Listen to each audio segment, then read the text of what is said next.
Naglaban na ang isa sa mga inaabangang salpukan, world number 1 Magnus Carlsen at 14-year-old Yagis Erdogmus ng Turkey, Super Grandmaster, na sa ngayon po ay isa sa tinitig ng mamaw talaga kasi maraming tinatalong top 10 players sa buong mundo. Inaabangan ko to eh. Sabi ko, paano kung magharap silang dalawa, long game, Magnus Carlsen ang kalaban? Eto na. Nitong nakaraang katatapos lang po na TPN Segment Chess Tournament, nagharap sila sa Sweden. At i-analyze nating mainam ang laban na ito. At dito raw, after ng game, merong namanglaw na muka, nalungkot at mangiyak-ngiyak. Sino kaya sa kanilang dalawa yon? O, yan ang aalamin natin. Pero bago yan mga kamadyas, ito pong huling upload natin kahapon ay nag-iwan tayo ng puzzle atid sa atin ng Internet Chess Club. Ito po yon, it's Black to Play. Congratulations sa mga nakakita ng simpleng pag-atake sa back rank. Queen Sacrifice. Pag kinapture kasi ng bishop, capture, harang ang tore, pampatagal na lang, kakainin, matcha sa back rank. Walang pasingaw eh. Yan ang mahirap pag walang pasingaw eh, no? Dahil hinarang ang bishop, bumukas naman ang pagkakataong makain ang tore. At dito po, lamang ng isang tore, buong buo, black wins talaga. Napakagaganda ng mga puzzle dito sa Internet Chess Club application mga kamatsas. Baka wala pa po kayo, downloadable sa Play Store at sa App Store. Just type Internet Chess Club. Lalabas po yung ganitong logo. Download nyo na kagad. Gawa lang kayo ng account, free lang. Wala pong bayad ang paggawa ng account, makakapag-training ka na. Okay, regular nyong gamitin everyday mga problem solving. Napakaganda. Mag-i-improve talaga kayo. Maraming missions na tatapusin dito mga kamatyas. Pang training talaga ang design niya. Alright, bago natin simulan, white dito si Magnus Black Sir Dogmus. Anunsyo lang po, ongoing ngayon ang registration. Last day of registration po. Bukas na ang start ng ating Summer Kamatyas Online Chess Clinic. Ayan, may beginner, may intermediate, may advanced. Ang link ng registration nasa comment section below lang po nakapin. Ha? Click nyo na at tignan nyo po yung details. Basahin nyo bago po kayo mag-enroll. Alright, ang ginawa dito ni Magnusing nag D4. D5 naman si Erdogmus. Knight F3 at nag C5. Isa po ito sa gusto kong depensa. Yung naka D5, naka C5. Pero against London. Yung naka Bishop F4. Pero dito kasi, hindi pa naman nakapormang London si Magnus eh. Pero naka C5 naman si Erdogmus. Lumalabas para siyang Queen's Gambit, reverse. Dapat po yung ganitong itsura sa puti eh. Hindi naman dapat sa black yan eh. Imagine niyo po, babalik ta rin ko lang yung kulay. Yan o, dapat sa puti yan eh. Yung gumagambit, dapat naka C4, di ba? Binaliktad lang, reverse, Queen's Gambit. At dito po, genius din ang ginawa ni Magnus. Nag C4 siya. Yan talaga ang the best na pangtapat sa ganyan. Kasi po, kaunting kaalaman lang sa opening. Ayan, dinidiscuss ko na po, no? Sa summer clinic po natin, nagdidiscuss ako ng mga principles and ideas ng pagdadrive ng tamang pag-opening, mga kamatsas. Dito po kasi kung magsi-C3 lang, papabor yan sa black. Konting ano lang po, no? Konting kaalaman, no? Halimbawa, mag G3, Knight F6, Bishop G2, Bishop F5 na grabe ang luwag. Tapos mag E6, walang problema ang black dito sa developments, no? Sa early opening stage. Okay, balik po tayo mga kamatsas. Kaya isang malaking pagkakataon yan sa black kapag ka ganun. Kaya dito sinasabayan ng puti. Alam ni Magnus kung papaanong tatapatan ang ganyang forma with C4. At dito po kinapture ni Erdogmus, nag-E4. Dito ako natuto, mga kamatsas. Sa diskarte ni Magnus. Dito kasi, old school, D5. Yan ang lagi kong ginagawa dyan. Pagkakain, i-occupy ko yung iniwanan ng pawn. Gagamitin ko pang space sa center.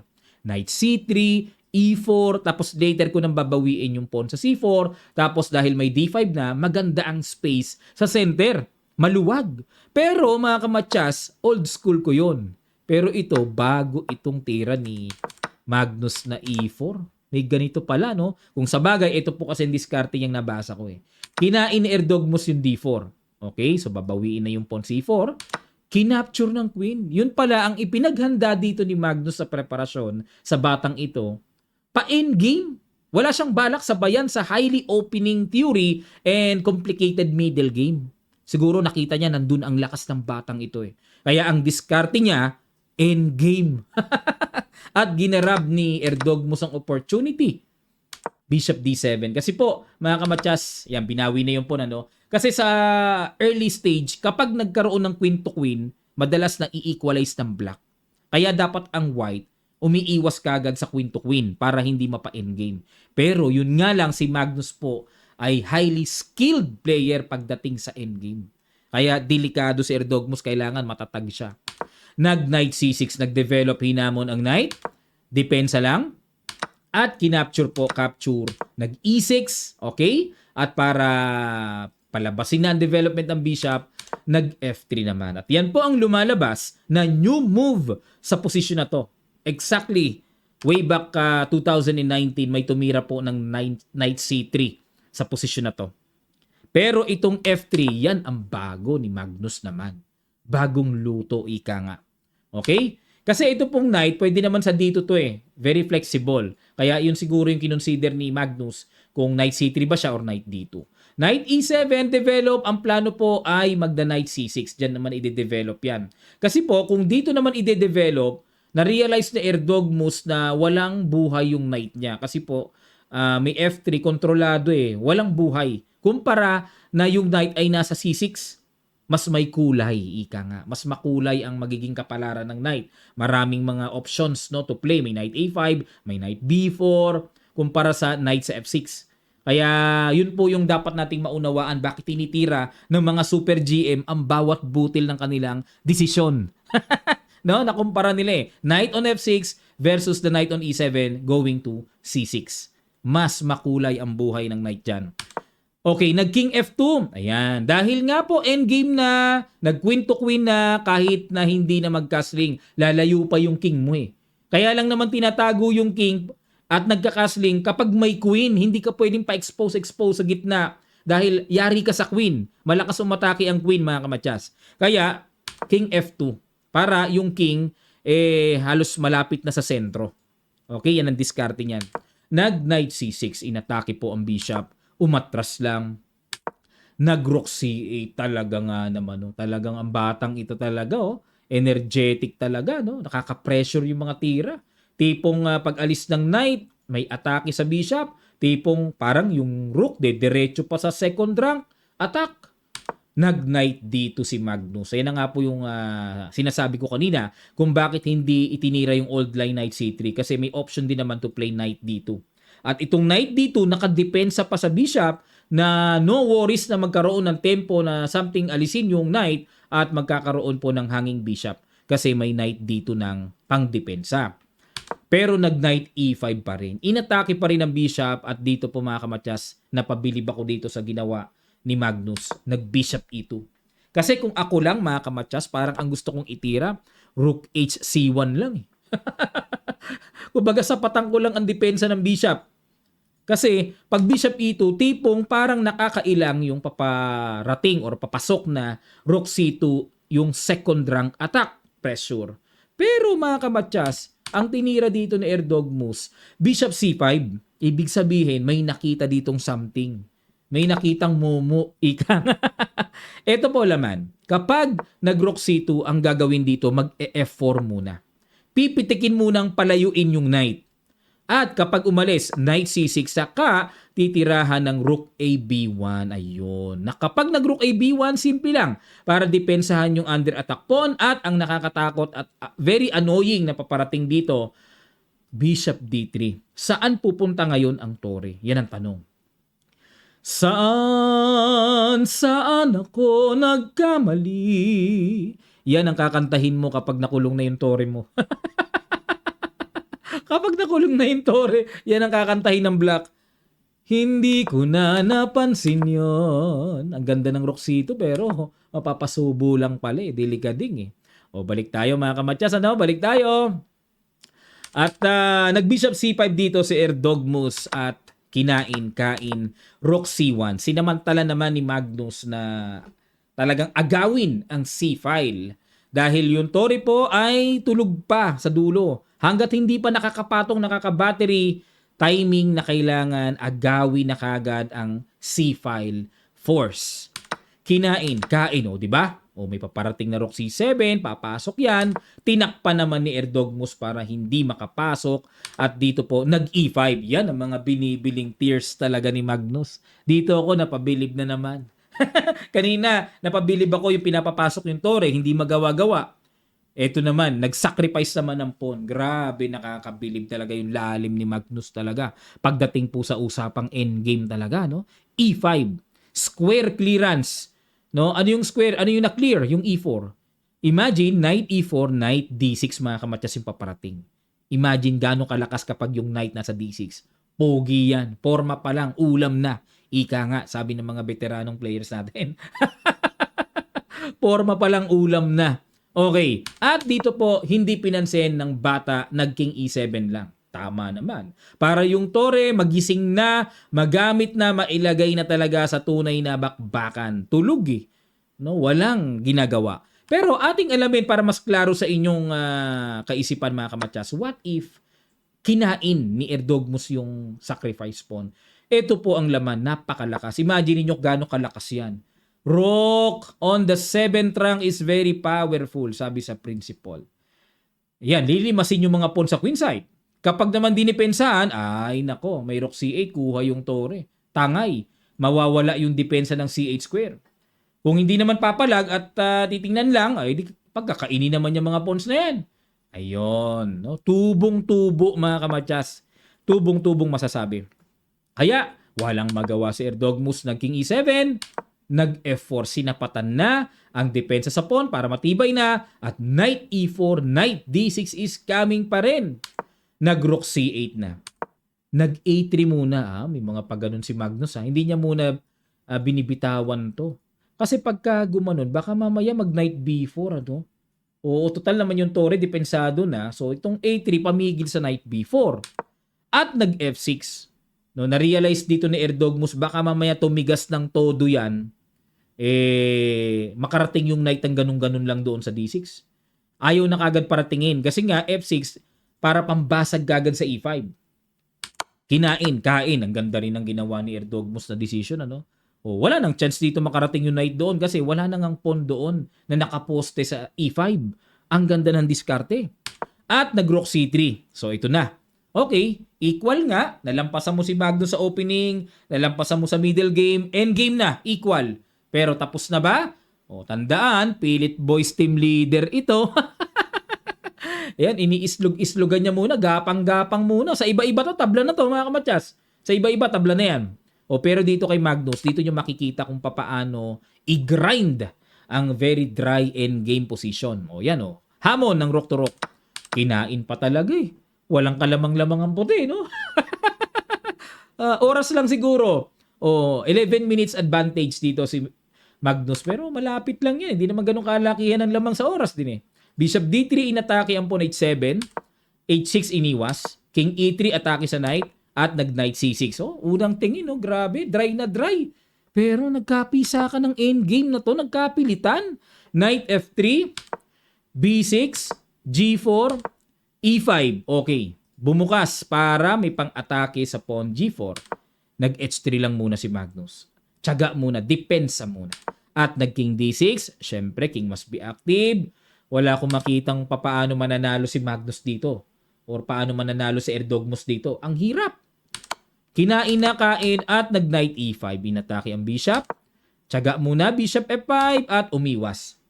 Yan, alam ni Magnus ang timing kung kailan siya makikipag-exchange. Magulang talaga. Imagine pag kinain, king didikit sa pawn tapos may knight E4 na paparating. Imagine gano'ng kalakas yun. Ano? Kaya obligadong umiwas talaga si Erdogmus sa exchange na yan at nag-bishop C2. Para dadalhin dun yung king. Nag-bishop G2 nangalikot, inatake ang pawn H3. Nag-king G3 muna, atake. Bishop D5 at nag-king F4. Balik ulit. Ibig sabihin, itong batang ito gusto na ng tabla. Tabla, 2708 lang ako, 2840 ka. Nako, kain ang rating ni Magnus niyan. Ang laki naman ng plus na rating ni Erdogmus, makatabla lang. Pero, yun nga yung nasa isip ni Magnus eh. Kaya ayaw itable. Ayaw play on, walang tablahan, parang ganun, H4, nag-king E7.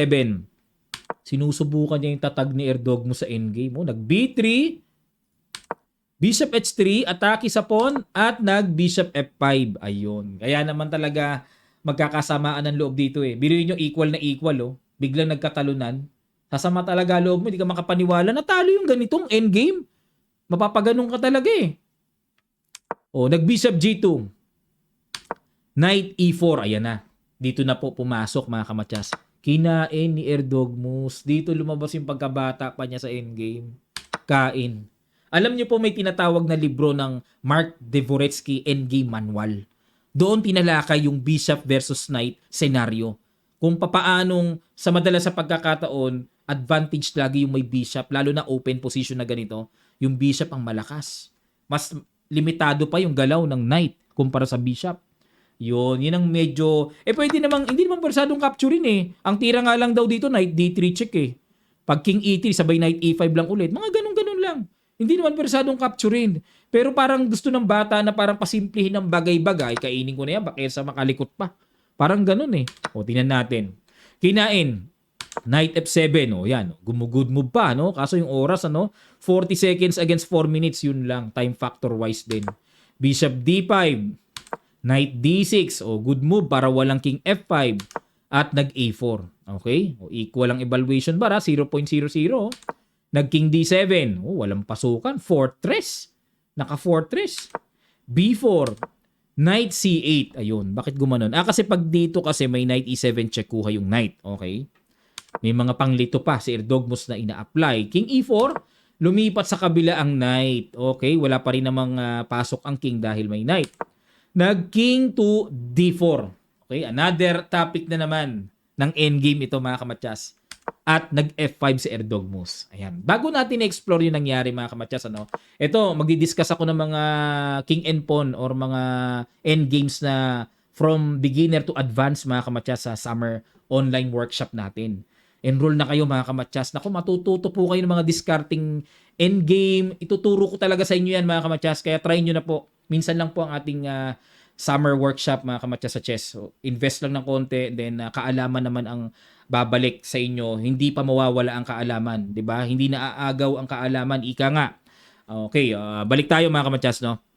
Dito po, ang ginawa kasi nag F5. Para sa inyong kaalaman, pag kinapture po kasi yung bishop, talo ka agad ang black, oh. Tingnan nyo. Nakita nyo gulang ni Magnus. Binibigay niya yung bishop sa knight pero pag nagkaroon ng exchange, talo ka agad. Coach, bakit natalo? Talo na ba talaga agad yan? Unang-una, pag gumalaw po yung king, may pasok. Pag gumanon, may pasok. Kitang-kita, di ba? O di magtipid tayo. Halimbawa, tipid tayo A6, H5. Ipaparalyze muna ng white ang king side. Ayan na. Dito na magkakatalo. King E7, King C6, kain, and then makakapag-produce ng pass pawn. Pag nag-King C7, King E6, kuha to, G5, pass pawn. Talo na. So, force A5, B5. Wala na, tapos na. Tapos ang boxing, ika nga. Punta dito, King C6. Habol dyan. King takes. Sige, King E5, King F4. Pakita ko lang sa inyo mga kamatyas. Sinan nyo kung gaano kabagal lang sa black dyan. Kung gaano kabilis ang... Queen ka agad. Talo na. Dyan pa lang, talon-talo, nakita na di ba? Okay mga kamatyas, grabe ang endgame ni Magnus application talaga. Balik tayo. Kaya in F5 ni Erdogmus. Hinamon niya ng exchange ng pawn, pero tinulak. Kain. Ayan, may panggulong pass pawn doon, At dito, nag-King D6, another accurate move by Erdogmus.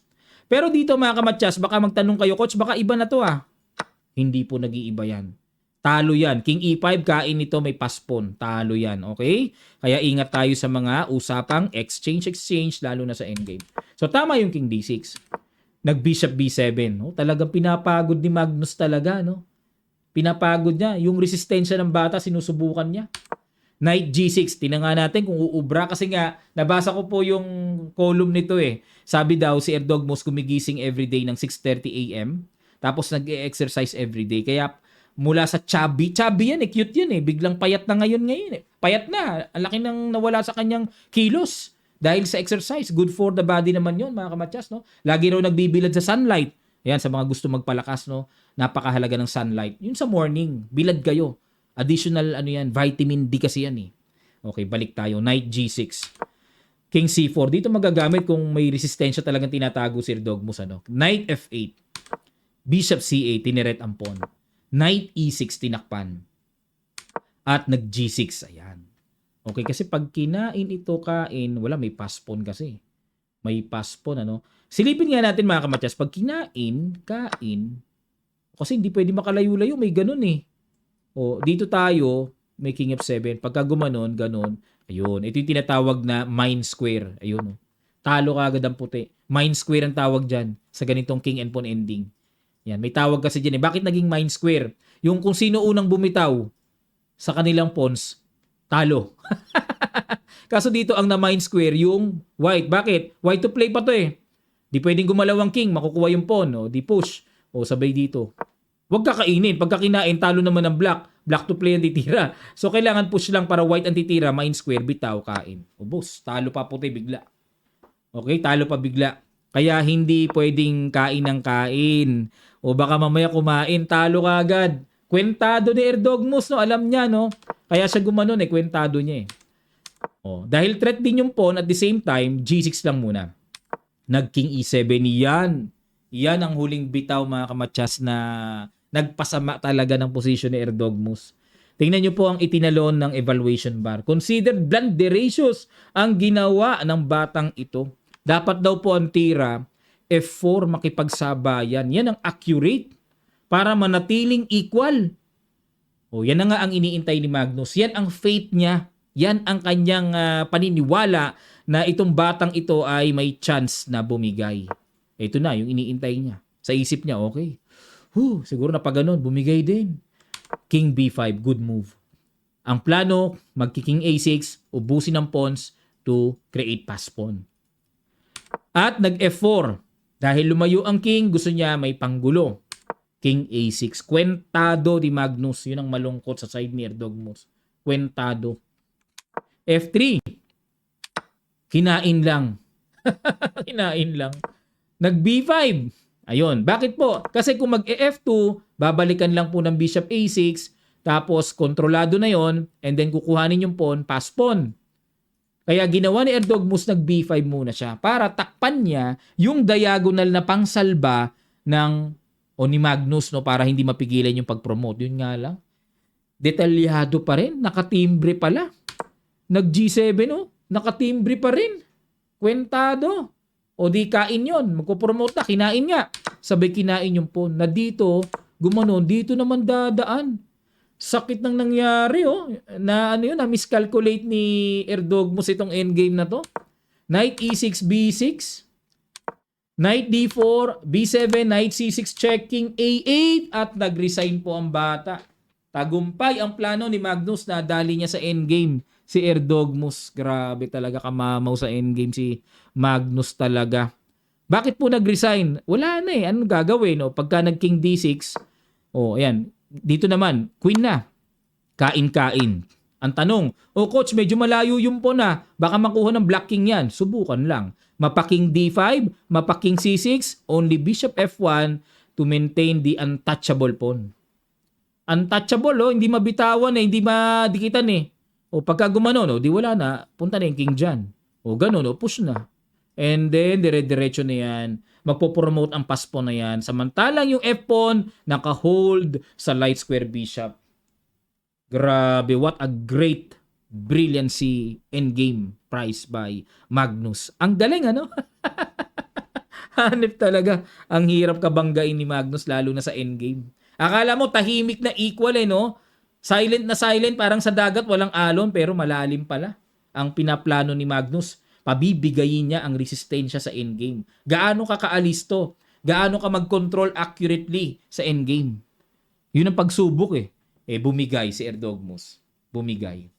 Okay po, sana po natuto kayo sa analysis na ito mga kamatyas, lalo na sa endgame part, mga diskarte. Kaya, mag-enroll na po kayo sa ating online Summer Chess Clinic. Hanggang ngayon pong araw na to, mga kamatyas, intayin ko po kayo. Simpleng investment, ganun talaga sa mga gusto mag-improve, gustong lumakas, maglaro, kailangan ng kaunting investment. Workshop po ito ngayong summer. Kasi June, pasukan na eh. Kaya ngayon lang po ang summer clinic natin ngayong May. Kaya grab the opportunity. Ang link po, nasa comment section below lang. Click nyo lang para mabasa nyo ang buong detalye kung saan kayo mag-enroll sa beginner, intermediate, or advanced at mag-register na po kayo mga kamatyas. Ganun din po, katabi ng ating link, ang merchandise t-shirt naman natin ng Kamatya. Suporta din po kayo. Maraming salamat at magkita-kita pa tayo sa mga susunod pa nating chess updates. God willing.